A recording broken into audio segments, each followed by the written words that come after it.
coming up. But I just want to stress that we believe it's extremely important that we let the Tampa community know that the person responsible for this heinous crime is off the streets tonight. There's still a lot of work to do with the detectives. For Vault Studios, I'm Will Johnson. You're listening to The Daily Crime. We want to get straight to a news alert right now out of Hillsborough County. Answers in a mystery Tampa Police have been working on for weeks now. Tonight, an arrest made in the murder of Stephanie Crone-Overholts. Police in Florida have made an arrest in connection to a gruesome discovery made just last month. I'm joined by reporter Shannon Clowe at 10 Tampa Bay WTSP in Tampa. Shannon, thanks for being here once again. Absolutely. Well, thanks for having me for, I guess, another bizarre story. Tell us about this discovery that was made in November. Yeah, so November 11th, in the outskirts of downtown Tampa along McKay Bay, there's a fisherman. It's a normal spot for fishermen to go, for people to kind of pull off the side of the road and kind of just hang out near the water. Well, this fisherman, according to Tampa Police, discovers body parts. One day later, we actually talked to a fisherman who found a human leg. So he actually just spotted it out in the water. He said at first he thought it was a dead fish. It looked odd. As it got closer, he noticed it was white, gray, bloated, and then realized it was a human leg, immediately calling police. And at the time, was that the only body part that was found, or as far as we know? So on November 11th, which was a Thursday, Tampa Police said they found body parts from a fisherman who called it in. And then that Friday is when we know a leg was found, according to a fisherman we spoke with. And that's when we learned a little bit more of some bizarre details, that on this leg there was a tattoo, but not just your average tattoo. This tattoo was very identifiable. It had 3 names on it: Sean, Greg, and Zach. So that was actually a huge, huge tip for police to kind of identify who this was. Right. And so what happens next? They're able to use this tattoo to identify the victim, right? Yeah. So they put this picture of this tattoo out, said it was on the leg found by the fisherman. And then they start just looking through missing people. They start reaching out, getting that picture out there. They end up, connecting a car that could be related in this incident. So now with a tattoo and a car, we are told they were able to identify this woman through the medical examiner, and they found family who actually is traced back to Pennsylvania. This woman, Stephanie Crone-Overholts, apparently moved here to Florida in 2020 from Pennsylvania. And correct me if I'm wrong, did the family members see or hear about this tattoo, or did police get to them through another method? You mentioned the car and otherwise. So as far as we know from a press conference that recently happened last week, it sounds like it was the tattoo that actually connected police to the family, because they were able to identify that and said, yep, that was on her leg. Amazing that worked. You often have situations where there's an identifying mark or tattoo or something like this, but it doesn't get back to the family. So incredible that they were able to get wind of this and to see it and to find out this awful news. What do we know about the victim in this case? So what we know is she moved here to Florida in 2020. We know she's 47 years old. Details surrounding, really who she is and what brought her here are limited. But from police, what we know that connects her with the suspect in this case is apparently the suspect, Robert Kessler, says he met Stephanie at a fast food chain restaurant. She was apparently looking for somewhere to live. He offered up his house in Lutz, that's in Florida, and that's as far as we know, that she was living with him. And then apparently her family hadn't heard from her. No one had heard from her.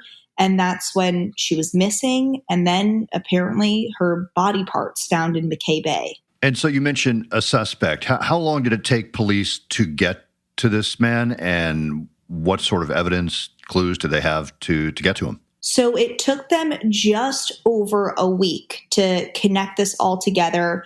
And it was really interesting. So this man was actually already in jail on unrelated charges, on drug charges. He has a pretty extensive drug criminal background.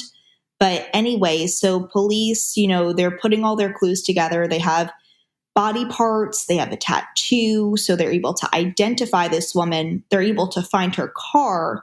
Now, inside her car, we learn they find her blood. Anyway, from tracking this all down, they realize that she could have been staying with this man in Lutz, Robert Kessler. So they go and interview him. He admits, he says he met her at a fast food chain restaurant. He says that she was staying with him. But this is where he says she ended up just leaving his house, which police later found that was a lie because they actually found her blood inside of his house and also on a pair of shoes. So that's when they were able to question him further. The police say he was lying and that he is the one that killed her. And then he's also charged with a charge for abusing a dead body. So that would lead us to believe he was the one that somehow from Lutz to Tampa brought her body and disposed of it in McKay Bay. And what do we know, if anything, about what he said about these charges? So as far as we know, it just seems like he was almost in denial of what happened. Police said that he straight up lied to them, that Stephanie had just left his house and that he seemed to have nothing to do with this, which, from the blood evidence, just police said turned out to be a total lie. So at this point in time, he is still behind bars, facing these charges and this horrific crime, but we don't know if he's actually admitting to anything at this point. Yeah, and it's so interesting because he was already in jail. So he's already in jail on separate charges, now facing 2 felony charges, including murder. And at this point, what's just strange is we don't know a motive. We really don't know the relationship behind these two, aside that they met at a fast food restaurant and it appears Stephanie maybe needed somewhere to live at the moment.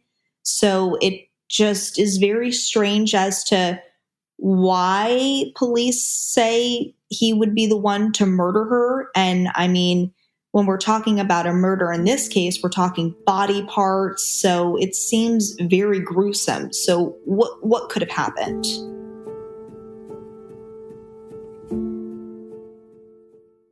Warby Parker was founded with a lofty goal: to create boutique quality eyewear at a revolutionary price point.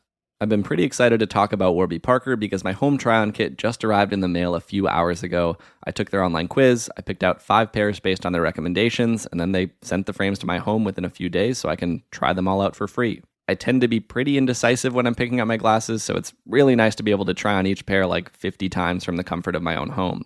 Warby Parker is committed to providing exceptional vision care online and in stores, offering eyeglasses, sunglasses, eye exams, and contact lenses. Glasses start at $95, including prescription lenses. Try Warby Parker's free home try-on program. Order 5 pairs of glasses to try at home for free for 5 days. There's no obligation to buy. It ships free and includes a prepaid return shipping label. Don't let your FSA or HSA dollars go to waste. Put them to good use on Warby Parker prescription glasses, prescription sunglasses, contact lenses, and eye exams. Try 5 pairs of glasses at home for free at warbyparker.com/dailycrime. This podcast is sponsored by BetterHelp Online Therapy. Check them out at betterhelp.com/vaultstudios. Let's think about therapy using a few analogies. We get our cars tuned up to prevent bigger issues down the road. We get annual checkups and go to the gym to maintain physical wellness and prevent injury and disease. We do chores regularly, maybe some of us better than others, because we don't want to live in a giant mess of a house. Going to therapy is like all of these things. It's routine maintenance for your mental and emotional wellness to prevent bigger issues down the road. Going to therapy doesn't mean something's wrong with you. It just means you're investing in yourself to keep your mind healthy. BetterHelp is customized online therapy that offers video, phone, and even live chat sessions with your therapist, so you don't have to see anyone on camera if you don't want to. It's much more affordable than in-person therapy, and you can start communicating with your therapist in under 48 hours. Why invest in everything else and not your mind? This podcast is sponsored by BetterHelp, and our listeners get 10% off their first month at betterhelp.com/vaultstudios. That's BetterHelp.com/vaultstudios. I asked earlier, and it's a grisly case. Anytime you've got body parts that are discovered, you mentioned that police spoke of body parts certainly of a leg. Has anything else been recovered? So I asked actually Tampa Police that during their press conference if they had found all of her body parts, to which they told us that the investigation's just ongoing and that's something they won't comment on right now. But they did say that the body parts appeared to be in the water longer than we anticipated. They were found November 11th originally, some of them, and police say that there's activity on the 5th or the 6th of November that traces back to when the body could have been put in the water. So her body could have been there for, who knows, a couple of weeks or so. Such a sad case and a tragic story for this family. Yeah, a really sad one, really bizarre. I think the family and, reporters covering this just have a lot of questions as to what exactly happened. We don't know the cause of death. We don't know exactly what happened to her and how her body was, almost what seems to be, cut up in different pieces. People have a lot of questions as to just the motive and exactly what happened to her. All right, Shannon Clowe at 10 Tampa Bay, WTSP in Tampa. Thanks again for talking to us. Of course, anytime. Thanks for listening to The Daily Crime. We're here 5 days a week, Monday through Friday. And be sure to check out our weekly show, True Crime Chronicles, available every Monday, wherever you listen to podcasts. For Vault Studios, I'm Will Johnson.